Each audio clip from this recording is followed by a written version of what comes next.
행복으로 가는 길은 오직 하나밖에 없습니다. 우리의 의지를 넘어서는 일은 걱정하지 않는 것이지요.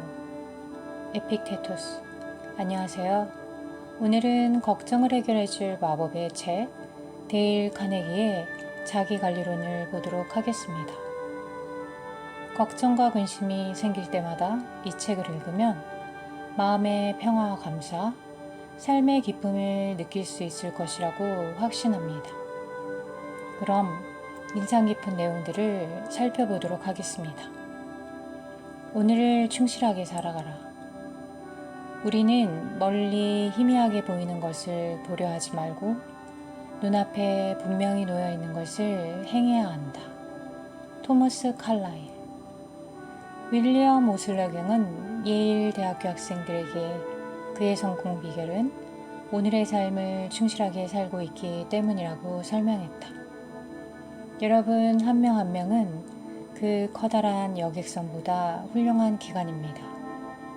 앞으로 긴 항해를 하게 될 겁니다. 안전하게 항해하려면 여러분의 기관을 잘 통제해서 어제와 내일을 차단하는 오늘의 공간을 만들어야 합니다. 이것이 제가 하고 싶은 말입니다. 차단벽이 잘 작동하는지 살펴봐야 합니다. 버튼을 누르고 들어보세요. 삶의 모든 단계에서 철문이 과거를 잘 차단해주고 있습니까? 죽어버린 과거와 완벽하게 단절되어 있나요? 또 다른 버튼을 누르고 이번에는 아직 태어나지 않은 내일, 다시 말해 미래를 차단해 버리십시오. 그래야 여러분이 안전합니다. 과거를 차단하세요. 죽은 과거가 이미 죽어버린 날들을 묻어버리게 하세요. 바보들에게 죽음의 잿더미로 가는 길을 밝히는 어제를 차단해 버리세요. 어제의 짐에 더해진 내일이라는 짐을 오늘 지고 가면 아무리 튼튼한 사람도 휘청거릴 수밖에 없습니다. 과거와 마찬가지로 미래도 차단하세요. 미래는 오늘입니다. 내일이란 없어요.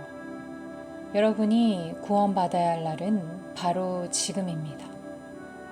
미래에 대해 불안해하는 사람들의 발걸음에는 에너지 낭비, 정신적 스트레스, 신경과민 증세가 쫓아다닙니다. 이물과 고물에 있는, 다시 말해 앞과 뒤에 있는 철판들을 내리고 과거와 미래를 차단하세요. 어제와 내일을 차단한 공간에서 살아가는 습관을 가지려고 노력하세요. 그는 내일을 맞이하는 최선의 방법이 지성과 열정을 집중해 오늘 해야 할 일을 잘하는 데 있다고 강조한다. 그것이야말로 미래를 준비하는 유일한 방법이기 때문이다. 인간의 본성과 관련하여 가장 비극적이라고 생각하는 것은 인간에게 삶을 미루려 하는 경향이 있다는 점이다. 우리는 오늘 창밖에 핀 장미를 감상하려 들지 않고 대신 눈으로 볼 수 없을 만큼 먼 곳에 있는 마법의 장미 정원을 꿈꾼다. 우리는 왜 그토록 어리석을까? 스티븐 리콕은 이렇게 말했다. 우리의 보잘것없는 인생이란 얼마나 희한한가. 아이들은 내가 더 크면이라고 말한다. 하지만 이 말에 무슨 의미가 있겠는가? 지금보다 자란 다음에는 내가 어른이 되면이라고 한다. 어른이 되고 나서는 결혼을 하면으로, 결혼한 다음에는 은퇴하면으로 생각이 바뀐다. 그리고 은퇴할 때가 되어서야 비로소 자신이 지나쳐온 풍경을 되돌아본다. 차가운 바람만이 풍경을 휘감고 지나간다. 그는 모든 것을 놓치고 모든 것을 잃었다. 우리는 너무도 늦게야 인생이란 살아가는 데 있으며 매일 몇 시간의 연속이라는 것을 깨닫는다. 최악의 상황을 받아들여라. 기꺼이 받아들이라. 기꺼이 받아들이라. 이미 일어난 일을 받아들이는 것이야말로 모든 불행을 극복하는 첫 단계이기 때문이다. 윌리엄 제임스. 그렇다. 심리적으로 볼 때 최악을 받아들이면 새로운 에너지가 솟구친다. 최악을 받아들이면 더 이상 잃을 것이 없다. 그러면 얻을 수 있는 것만 남는다. 해인이라는 한 남성은 12지정 궤양을 앓고 있었다. 궤양 전문의를 비롯한 3명의 의사에게 치료 불가 진단을 받았다. 게다가 유언장을 작성하라는 조언도 잊지 않았다. 이제 그에게 남은 일이라고는 죽음을 기다리는 것밖에 없는 듯했다. 그런 상황에서 혜인이는 얼마 남지 않은 삶을 즐겁게 살기 위해 여행 티켓을 샀다. 의사들은 말렸지만 그는 자신이 사망할 경우를 대비해 관을 하나 사서 여행을 떠났다. 저는 여행하며 하이볼을 마시고 기다란 시가도 피웠어요. 음식은 가리지 않았지요. 의사들이 먹으면 죽을 거라고 경고했던 희한한 현지 음식도 다 먹었습니다. 몇 년 동안 그렇게 행복했던 적은 없었어요. 온갖 계절풍과 태풍도 만났습니다. 예전 같으면 두려워서 숨도 제대로 쉬지 못했을 거예요. 하지만 저는 이런 모험이 너무나 즐거웠답니다. 배에서 게임을 하고 노래도 부르고 친구를 사귀며 밤을 새우다시피 했지요. 중국과 인도에 도착했을 때 그곳 사람들의 굶주림과 가난에 비하면 저의 걱정과 문제는 천국 같은 것이었음을 깨달았습니다. 바보 같은 걱정을 그만두니 건강도 좋아졌습니다. 미국으로 돌아왔을 때는 체중이 40kg이나 늘어 있었어요. 당장 장의사에게 관을 되팔았고 다시 일에 복귀했습니다. 그 후로는 한 번도 아파본 적이 없습니다. 저는 일어날 수 있는 최악의 결과를 받아들였습니다. 제 경우 최악이란 죽음이었지요.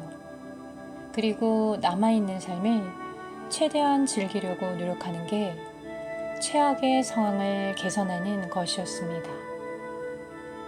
배를 탄 다음에도 계속 걱정만 하고 있었더라면 아마도 관 속에 들어누워 고향에 돌아왔을 겁니다. 하지만 마음을 편히 먹고 다 잊어버렸습니다. 마음이 평안해지자 몸에서 새로운 에너지가 솟아났고 덕분에 저는 살 수 있었습니다. 걱정에 대한 마법의 공식은 첫째, 일어날 수 있는 최악의 상황이 무엇인지 자문하라. 둘째, 어쩔 수 없는 일이라면 받아들일 준비를 하라. 셋째, 침착하게 최악의 상황을 개선하기 위해 노력하라. 내가 가진 문제가 아니라 받은 복을 헤아려 보라. 내 강좌의 매니저였던 해럴드 에버슨 걱정을 하지 않는 방법에 대한 감동적인 이야기를 들려주었다. 원래 저는 걱정이 많은 사람이었어요. 하지만 1943년 어느 봄날 외부시티 웨스트 도어티가를 걷다가 어떤 장면을 목격한 순간부터 모든 걱정이 사라졌지요. 불과 10초 사이에 일어난 일이었습니다. 그 짧은 시간을 통해서 이전 10년 동안 배운 것보다 더 많은 지혜를 깨우쳤답니다. 저는 2년간 식료품점을 운영하면서 저축한 돈을 다 까먹고 빚까지 떠안게 되었어요. 토요일에 가게 문을 닫고 캔자스 시티에서 일거리라도 찾을 작정으로 은행에 돈을 빌리러 가던 참이었습니다. 저는 마치 인생의 패배자처럼 걷고 있었어요. 의욕이나 확신이라고는 찾아볼 수 없는 상태였습니다. 그런데 갑자기 길 저편에 다리가 없는 사람이 나타났습니다. 그는 롤러스케이트 바퀴를 단 작은 널빤지에 앉아 양손에 쥔 나뭇가지로 땅을 밀면서 이동했어요. 막 길을 건넌 다음 인도로 올라오기 위해 애를 쓰고 있었지요. 그가 널빤지를 기울이는 순간 저는 그와 눈이 마주쳤습니다. 그는 환한 미소를 지으며 활기차게 인사했습니다. 안녕하세요. 좋은 아침이지요. 순간 제가 얼마나 부자인지 깨달았습니다. 제게는 두 다리가 있고 걸을 수도 있거든요. 자기 연민에 빠져있던 제 모습이 부끄러웠습니다. 다리가 없는 저 사람도 행복하고 쾌활하며 자신감에 차 있는데 두 다리 멀쩡한 제가 그렇지 않을 이유는 전혀 없었습니다. 저는 가슴이 벅차올랐습니다. 처음에는 은행에서 $100만 빌릴 생각이었지만 이제 $200를 요청할 용기가 생기더군요. 처음에는 캔자스 시티로 가서 일자리를 구해보겠다고 말할 생각이었습니다. 하지만 이제는 캔자스 시티로 가서 일자리를 구하겠다고 자신있게 말할 수 있었습니다. 덕분에 저는 대출을 받았고 일자리도 구했습니다. 저는 욕실 거울에 이렇게 붙여놓고 매일 아침 면도할 때마다 읽습니다. 나는 신발이 없어 우울했다. 거리에서 발이 없는 남자를 만나기 전까지는. 당신도 당장 걱정을 멈추고 자문해보라. 도대체 내가 뭘 걱정하는 걸까? 아마도 대수롭지 않은 이유로 골머리를 썩이고 있다는 사실을 발견하게 될 것이다. 무시하고 잊어야 할 사소한 일로 속상해하지 말라. 사소한 일에 대한 걱정을 극복하려면 관점에 변화를 주어야 한다. 즉, 새롭고 긍정적인 관점을 가져보는 것이다. 수많은 책을 쓴 내 친구 호모 크로이는 뉴욕에 있는 아파트에서 책을 쓰는 동안 라디에이터의 달가닥거리는 소리 때문에 집중할 수 없었다. 수증기가 쿵쿵거리며 지글지글 소리를 내면 책상에 앉아있던 그의 속도 부글부글 끓었다. 그러다가 친구 몇 명과 함께 캠핑을 갔습니다. 불에 놓은 나뭇가지가 딱딱거리며 타고 있었는데 그 소리가 우리 집 라디에이터에서 나는 것과 비슷하다는 생각이 들더군요. 왜 나뭇가지가 타는 소리는 듣기 좋고 라디에이터 소리는 듣기 거북할까요? 집으로 돌아오며 혼자 되뇌었습니다. 나뭇가지가 불에 타는 소리를 들으면 기분이 좋다. 라디에이터 소리도 대충 비슷하다. 그러니 소음 따위는 걱정하지 말고 잠이나 자야겠다. 그리고 그대로 실천했습니다. 며칠 동안은 라디에이터 소리에 귀가 거슬렸지만 얼마 지나지 않아 대수롭지 않게 여겨졌습니다. 사소한 걱정이란 게 다 마찬가지인 듯해요. 별것도 아닌 문제를 과대평가해서 속을 끓이는 것이지요. 즐겁게 생각하고 행동하라. 그러면 즐거워질 것이다. 사람이 하루 종일 생각하는 것, 그것이 바로 그 사람이다. 에머슨. 우리의 삶은 우리의 생각대로 만들어진다. 마르쿠스 아우렐리우스. 그렇다. 행복한 생각을 하면 행복해진다. 불행한 생각을 하면 불행해진다. 두렵다고 생각하면 두려워질 것이고 아프다고 생각하면 병이 들 것이다. 할 수 없다고 생각하면 분명 실패할 것이다. 자기 연민에 빠져 허우적거리면 모든 사람에게 외면당할 것이다. 나폴레옹은 권력, 영광, 재산 등 인간이라면 누구나 원하는 것을 가졌던 사람이다. 하지만 세인트 헬레나에 유배되었을 때 이렇게 말했다. 나는 살면서 단 한 주도 행복했던 적이 없다. 반면에 앞을 볼 수 없고 들을 수 없고 소리를 낼 수도 없었던 헬렌 켈러는 이렇게 말했다. 삶은 참 아름답습니다. 다른 사람을 모방하지 말라. 나를 찾고 내 모습대로 살아가라. 당신은 세상에서 완전히 새로운 존재다. 그 사실에 기뻐하라. 당신에게 주어진 것들을 최대한 이용하라.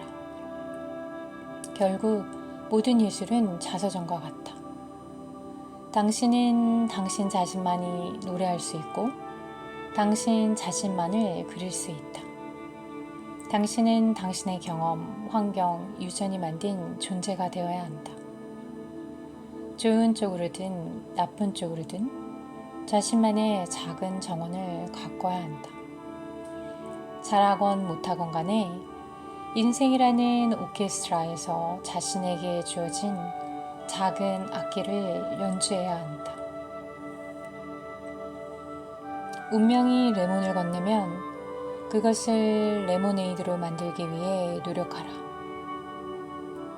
성공한 사람들의 삶을 연구하면 할수록 놀랍게도 많은 사람의 성공 비결이 애초에 가진 핸디캡이었음을 확신한다.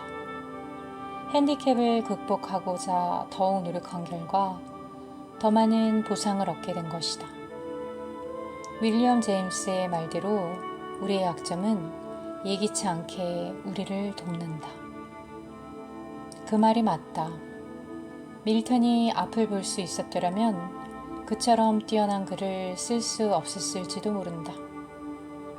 베토벤이 귀가 멀지 않았더라면 그처럼 훌륭한 음악을 작곡하지 못했을 수도 있다. 헬런 켈러는 앞이 안 보이고 귀가 들리지 않았기에 빛나는 성과를 이루어내지 않았을까? 어쩌면 너무나 낙심해서 레몬을 레모네이드로 바꿀 가망이 전혀 없다고 생각할 수도 있다. 그럼에도 그렇게 해보려고 노력해야 할 이유가 있다. 노력할 때 얻을 것은 있어도 잃을 것은 전혀 없다는 사실을 발견할 것이다. 기도하라. 인간 그 미지의 존재의 저자이면서 과학자에게 주어지는 최고의 영예인 노벨상을 수상했던 알렉시스 카렐 박사가 리더스 다이제스트에 기고한 글이다. 기도는 인간이 만들어낼 수 있는 가장 강력한 형태의 에너지다. 중력이 실제하는 것처럼 이 에너지도 실제하는 힘이다. 의사인 나는 어떤 치료법으로도 고칠 수 없었지만 조용히 기도함으로써 질병과 우울증 증세가 호전된 환자를 보았다. 기도는 라듐처럼 빛을 내고 스스로 힘을 발생시키는 에너지원이다. 기도할 때 사람들은 무한한 에너지를 향해 말을 걸면서 자신의 유한한 에너지를 강화한다. 기도할 때 우리는 우주를 움직이는 무한한 동력과 자신을 연결해서 이 힘의 일부를 쓰게 해달라고 요구한다. 그저 요구하는 것만으로도 우리의 인간적 결함이 채워지며 우리는 강해지고 회복된다. 간절히 기도하면 우리의 몸과 마음은 더 건강해진다. 누구든 단 한순간만이라도 기도한다면 좋은 결과를 얻기 마련이다. 자신이 저지른 어리석은 짓을 기록하고 스스로 비판하라. 대단치 않은 사람들은 사소한 일에도 분노를 터뜨린다. 하지만 지혜로운 사람들은 자신을 비난하고 욕하며 앞서가려고 다투는 사람에게도 배우려 한다. 월트 휘트만은 말했다. 지금껏 당신을 칭찬하고 당신에게 공손하며 길을 비켜주는 사람들의 가르침만 배워왔단 말입니까? 당신의 뜻을 거스르고 당신에게 맞서거나 앞서가려고 다투는 사람들이 줄 수 있는 크나큰 가르침은 얻지 못했단 말입니까? 적들이 우리나 우리의 일을 비판하기까지 기다리지 말고 우리가 먼저 해치우자. 자신에 대해 가장 엄격한 비판자가 되기로 하자. 적들이 한마디라도 꺼내기 전에 우리의 약점을 찾아 고쳐버리자.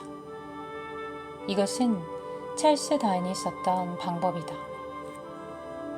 누군가 당신을 바보 멍청이라고 무시하면 어떨 것 같은가? 화가 나고 분한 마음이 들 것 같지 않은가?